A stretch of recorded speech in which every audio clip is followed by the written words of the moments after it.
जी students, आज हम एक नए चैप्टर नंबर 5 की पहली एक्सरसाइज 5.1 के साथ मैं हूं आपका सर आफ्ताब वल कलम मैथ्स चैनल के साथ दोबारा आपकी खिदमत में हाजिर कि ये पूरा का पूरा चैप्टर बहुत ही आसान है। इसकी स्टार्टिंग की जो 4 एक्सरसाइजेज हैं वो बिल्कुल बेसिक लेवल की हैं, लेकिन फिर भी मैं आप लोगों को इन क्वेश्चन से गो थ्रू करवाऊंगा।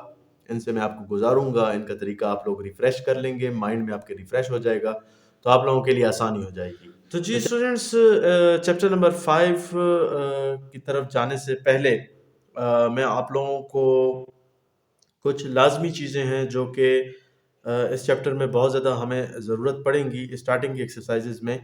तो मैं वो चीज़ें आप लोगों को रिवाइज करवाना चाह रहा था। तो सबसे पहले हमारे पास नेचुरल नंबर्स n, जिसको हम लोग n से रिप्रेजेंट करते हैं। तो जहाँ पे भी आप लोग मैथ्स में n देख लें, इट मीन्स के वो नेचुरल नंबर्स की ही बात कर रहा है। तो 1 2 3 4 अप टू सो ऑन, और इस तरह ये इनफाइनाइट लेवल तक जो है ना, जो नंबर्स हमारे चलते रहेंगे बिल्कुल स्ट्रेट अवे, तो वो हमारे नेचुरल नंबर्स कहलाएंगे। और इसी ही नेचुरल नंबर के साथ अगर ज़ीरो लगा दिया जाए, यहाँ पे स्टार्टिंग में ज़ीरो नहीं है, और अगर यहाँ पे लगा दिया जाए तो हमारे होल नंबर्स कहलाएंगे। और ये सारे का सारा हमारा ज़ीरो से स्टार्ट होने वाला सेट होल नंबर कहलाएगा, जिसको हम लोग रिप्रेजेंट करते हैं W से। इवन नंबर्स आप लोगों को पता है 2 4 6 8 10। अच्छा, इसमें पॉजिटिव नंबर्स भी अ, हमारे पास इवन नंबर्स आते हैं, और इसमें अगर माइनस लगा हुआ हो तो नेगेटिव नंबर्स भी हमारे इवन की अगर शक्ल में हो तो हम लोग उनको इवन नंबर्स का सेट कह सकते हैं। और इसके अलावा जो ऑड हैं, ऑड में भी हमारे पास +-1 +-3 +-5 +-7, यानी कि 1 3 5 7 9 11, ये हमारे पास ऑड नंबर्स हैं, और हम इनको ओ से रिप्रेजेंट करते हैं। ठीक हो गया।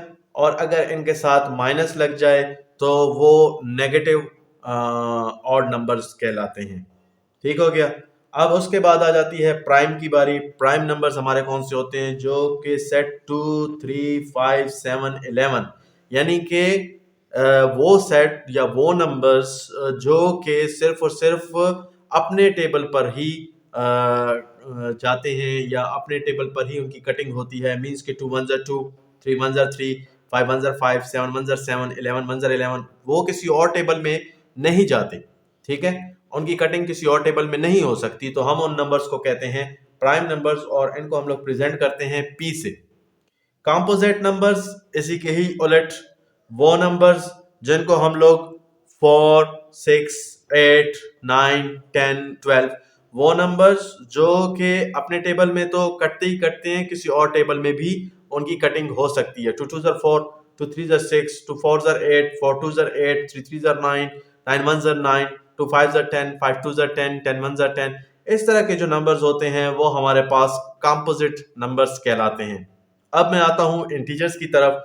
तो जी, इंटीजर्स, अगर सिर्फ इंटीजर्स कह दिया जाए तो सिर्फ इंटीजर्स जो होते हैं वो जीरो से स्टार्ट होते हैं, मींस के होल नंबर्स की तरह ही होते हैं, लेकिन इनमें +-1 +-2 +-3 +-4 and up to so on, n numbers को हम लोग इंटीजर्स कहते हैं। लेकिन अगर कहीं पे क्वेश्चन में पॉजिटिव इंटीजर या नेगेटिव इंटीजर की ही बात आएगी, वो अगर पॉजिटिव हैं तो उनके साथ माइनस नहीं लगेगा, डेफिनेट सी बात है, सीधी सी बात है, और उनको हम लोग आई पॉजिटिव के साथ प्रेजेंट करते हैं, और इसको हम लोग आई नेगेटिव के साथ हम लोग प्रेजेंट करते हैं, और ये नंबर्स जो होते हैं ये माइनस के साथ आते हैं। तो चलते हैं क्वेश्चन नंबर 1 का आगाज करते हैं। क्वेश्चन नंबर 1 का पार्ट 2 और पार्ट 3 मैंने आप लोगों के लिए सॉल्व करने हैं। ये आप लोग एक दफ़ा इनसे गो थ्रू हो जाएं, आप लोगों को पूरे क्वेश्चंस याद आ जाएंगे। सबसे पहले मैं आप लोगों के लिए पार्ट 2 सॉल्व करूंगा, जिसमें ए इंटरसेक्शन बी। तो इंटरसेक्शन में हम लोग जो वैल्यूज लेते हैं वो कॉमन वैल्यूज लेते हैं। तो मैं पहले सबसे पहले ए का सेट लिख लेता हूँ, 1 2 3, और फिर उसके बाद इंटरसेक्शन लिखा हुआ है तो बीच में, तो मैं इंटरसेक्शन का साइन डाल दूंगा बस। फिर उसके बाद बी का सेट हम लोग इसमें पुट कर देंगे। अब बी का सेट यहाँ पे हम लोगों ने पुट कर दिया, ए का सेट भी पुट कर दिया। इन्होंने कहा है कि हमें इंटरसेक्शन करके इसका आंसर ला कर दें। तो इंटरसेक्शन में मैंने पहले भी कह दिया कि हम लोग कॉमन वैल्यूज को लेते होते हैं। तो कॉमन वैल्यू हमारे पास अगर देखें तो 1 2 3 और यहाँ पे 0 और 1, तो 1 हमारा यहाँ पे कॉमन है, तो ये हमारा आ गया जी इंटरसेक्शन। ठीक हो गया। अब पार्ट 3 को हम लोग सॉल्व करते हैं कि जहां पे हम लोग सीखेंगे कि यूनियन कैसे लिया जाता है। तो ए यूनियन सी, ए का सेट लिखा 1 2 3, और फिर उसके बाद अगर यूनियन का साइन है तो यूनियन का साइन लगा दें, और फिर सी का सेट 1 3 4। तो याद रखिएगा स्टूडेंट्स, यूनियन का मतलब होता है यूनिटी, स्ट्रेंथ, इकट्ठा होना। तो अब हम क्या करेंगे कि इन दोनों सेट्स को इकट्ठा करेंगे, और इकट्ठा करने का ये मकसद नहीं है कि एक नंबर बार बार हम लोग लिख दें अगर दोनों सेट्स में आया हुआ है, नहीं, हम लोगों ने इनको यूं सेट करना है कि 1 2 3 और 4, और ये होगा हमारा आंसर। ये देख ले 3 हमारे पास यहाँ पे भी आया है और यहाँ पे भी आया है, लेकिन हम लोगों ने 3 को 1 टाइम लेना है, ठीक है, 2 टाइम्स नहीं लेना। अगर 2 टाइम्स लेंगे क्वेश्चन नंबर 2 तो की तरफ वो चलते हैं और क्वेश्चन नंबर 2 को देखते हैं कि इसमें क्या कहा गया है। a/b एंड b/a फाइंड करें। अब यहाँ पे इस क्वेश्चन के 3 पार्ट्स हैं। इन तीनों पार्ट्स में से मैं सेकंड पार्ट इस वजह से कर रहा हूँ क्योंकि ये थोड़ा सा आप लोगों को कंफ्यूजिंग सा महसूस हो रहा होगा। तो आइए चलते हैं इस क्वेश्चन को सॉल्व करते हैं।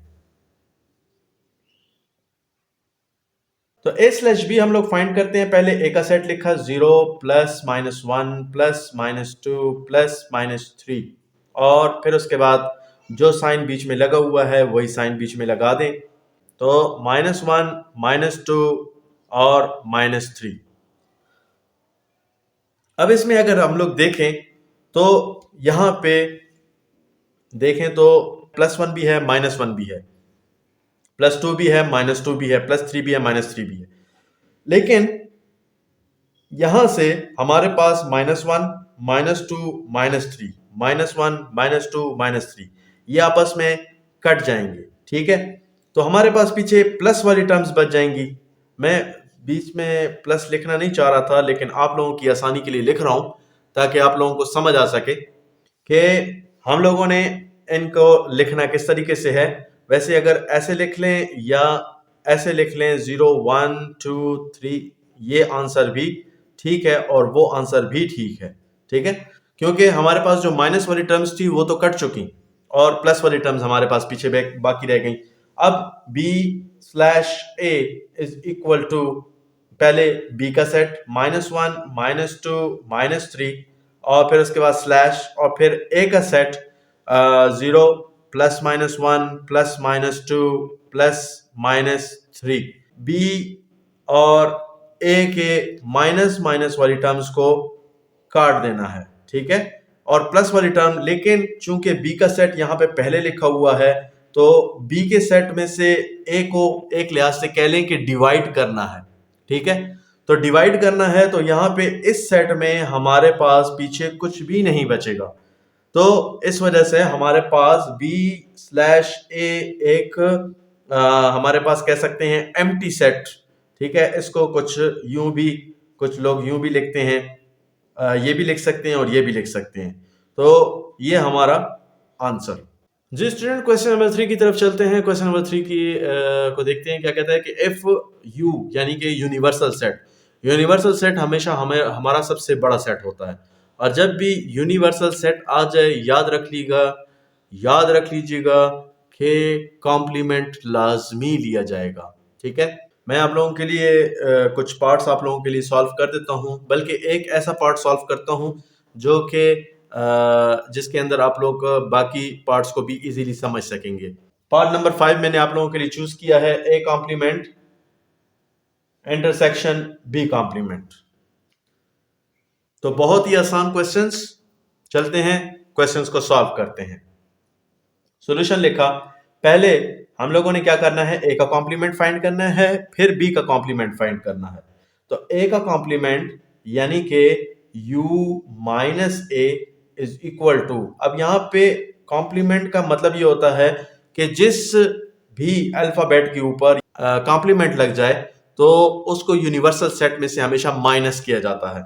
तो मैं सबसे पहले यू का सेट लिखूंगा 1 2 3 अप टू 20 और फिर उसके बाद ए का सेट लिखूंगा 2 4 6 और अप टू 20। अब इसको क्या करना है कि हम लोगों ने इन दोनों सेट्स को आपस में से माइनस करना है, तो हमारे पास पीछे जो आंसर आएगा वो इवन और इवन वाले जितने भी डिजिट्स हैं, क्योंकि ए का जो सेट है वो हमारा इवन नंबर्स पर मुश्तमिल है और जो यूनिवर्सल सेट है वो हमारा नेचुरल नंबर्स या फर्स्ट 20 नेचुरल नंबर्स के ऊपर है।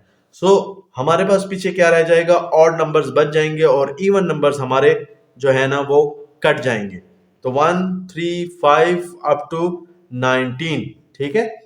जैसे देख लें 2 कट गया, इसी तरीके से यहाँ पे 4 भी कहीं पे होगा तो 4 कट गया, फिर 6, फिर यहाँ पे 20, तो ये ऐसे कट जाते हैं। जब ये कट जाते हैं तो हमारे पास पीछे क्या बच जाता है, ऑड सेट बच जाता है, ऑड नंबर्स हमारे पास बच जाते हैं। अब हम लोग क्या करेंगे कि b का कॉम्प्लीमेंट फाइंड आउट कर लेते हैं। तो u minus B is equal to universal set, वही कुछ करेंगे 1 2 3 अप टू 20 और माइनस और b का जो सेट है हमारा 1 3 5 अप टू 19। अब इस दफा हमारे पास जो कटिंग होगी वो ऑड नंबर्स की होगी, क्योंकि b जो है, b का जो सेट है वो ऑड नंबर्स के डिजिट्स पर मुश्तमिल है। तो इसमें से ऑड नंबर्स काट दें तो हमारे पास पीछे क्या बच जाएगा, इवन नंबर्स बच जाएंगे 2 4 6 अप टू 20। ठीक हो गया। अब हमारे पास ए कॉम्प्लीमेंट और बी कॉम्प्लीमेंट हमारे पास आ गया, ठीक है। तो अब हम इनको सॉल्व करते हैं और इनका इंटरसेक्शन लेकर आते हैं। तो A complement intersection B complement is equal to A का जो सेट है वो ये निकाला हुआ है, यानी कि ए कॉम्प्लीमेंट का, तो 1 3 5 अप टू 19 और फिर बीच में इंटरसेक्शन और फिर बी का जो कॉम्प्लीमेंट हम लोगों ने निकाला था 2 4 6 और अप टू 20।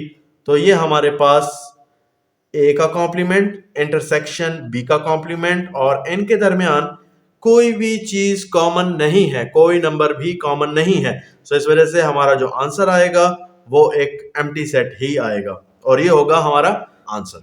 जी स्टूडेंट्स, चलते हैं इस एक्सरसाइज के आखिरी क्वेश्चन की तरफ और क्वेश्चन नंबर 4 को देखते हैं कि क्वेश्चन नंबर 4 क्या कहता है। क्वेश्चन नंबर 4 मैंने आप लोगों के लिए लिख लिया कि यूनिवर्सल सेट में इन्होंने हमें कहा है कि the set of the natural numbers up to 15, a set of even numbers up to 15, set of odd numbers up to 15। अब इनको लिखने का जो तरीकेकार होगा वो कुछ यूं होगा कि हम लोग यूं लिख सकते हैं कि u इज इक्वल टू, उन्होंने कहा है set of natural numbers up to 15, यानी कि पहले 15 नंबर नेचुरल नंबर्स के।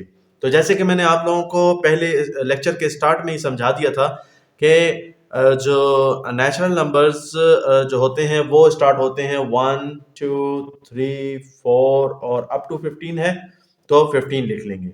और अब ए का सेट, तो ए का सेट हमारे पास इवन नंबर्स, तो इवन नंबर्स अप टू 15, तो इसमें क्या आएगा 2 4 6 अप टू 14, क्योंकि 15 हमारे पास इवन नंबर नहीं है, तो इस वजह से हमारा जो सेट होगा वो 14 तक चलेगा। और जो बी का सेट होगा वो ऑड नंबर्स हैं, तो 1 3 5 अप टू 15 ये हमारे पास आ जाएंगे सेट्स। पहले हम लोग इनकी इंटरप्रिटेशंस कर लेंगे कि इनको लिखना कैसे है। जब वो आप लोग लिख लेंगे तब इसमें से क्वेश्चन को सॉल्व करना मुश्किल नहीं होगा। और फिर उसके बाद ये हमें कहता है कि फाइंड, और नीचे कुछ पार्ट्स इन्होंने दे दिए हैं कि A complement union B complement और A complement intersection B complement. तो वो पार्ट्स बहुत ही इजी हैं, अगर आप लोग उनको सॉल्व करना चाहते हैं तो बिल्कुल बेशक कर सकते हैं। मैं इसमें से एक दो पार्ट्स को आपके लिए सॉल्व कर देता हूं। जी स्टूडेंट्स, ये दोबारा मैंने आप लोगों के लिए इस क्वेश्चन को लिख दिया और वही जो इंटरप्रिटेशंस मैंने आप लोगों के लिए लिखी थी ये वैसी की वैसी मैंने ऊपर लिख दी। अब इसका एक पार्ट नंबर फर्स्ट में आप लोगों के लिए सॉल्व करता हूं। A complement union B complement, solution लिखा, ए का कॉम्प्लीमेंट वही तरीकेकार u माइनस ए, तो यूनिवर्सल सेट लिख लें 1 2 3 अप टू 15 और फिर उसके बाद माइनस और फिर ए का सेट 2 4 6 और अप टू 14। तो इवन नंबर्स इसमें से कट जाएंगे और हमारे पास पीछे क्या बच जाएंगे, ऑड नंबर्स 1 3 5 अप टू कितने 15। उसके बाद बी कॉम्प्लीमेंट फाइंड करते हैं तो u माइनस बी, वही यूनिवर्सल सेट को लिखेंगे 1 2 3 अप टू 15 माइनस और b का सेट लिखेंगे, b हमारे पास ऑड नंबर्स में था 1 3 5 अप टू 15। तो इनको आपस में माइनस कर लें तो हमारे पास पीछे ऑड नंबर्स के बजाय वहां पे हमारे पास ऑड्स नंबर्स बचे थे। यहाँ पे ऑड नंबर को जब हम लोग नेचुरल नंबर से माइनस करेंगे तो हमारे पास जो आंसर आएगा वो इवन नंबर्स में आएगा 2 4 6 अप टू 14। ठीक हो गया।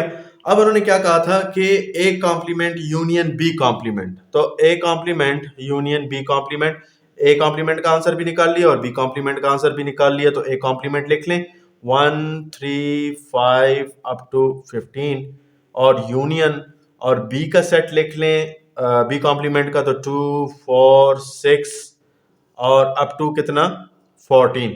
तो इन दोनों को अगर हम लोग इनकी यूनियन लेते हैं तो हमारे पास आएगा 1 2 3 4 5 और अप टू 15। और क्योंकि हम लोग इनका यूनियन ले रहे हैं, इनको इकट्ठा कर रहे हैं, तो इकट्ठा जब हम लोग इनको करेंगे तो क्या होगा कि हमारे पास फुल दोबारा से नेचुरल नंबर्स का सेट आ जाएगा और ये होगा हमारा आंसर। तो जी स्टूडेंट्स, यहाँ पे हम लोग इसका अब पार्ट 3 सॉल्व करने जा रहे हैं।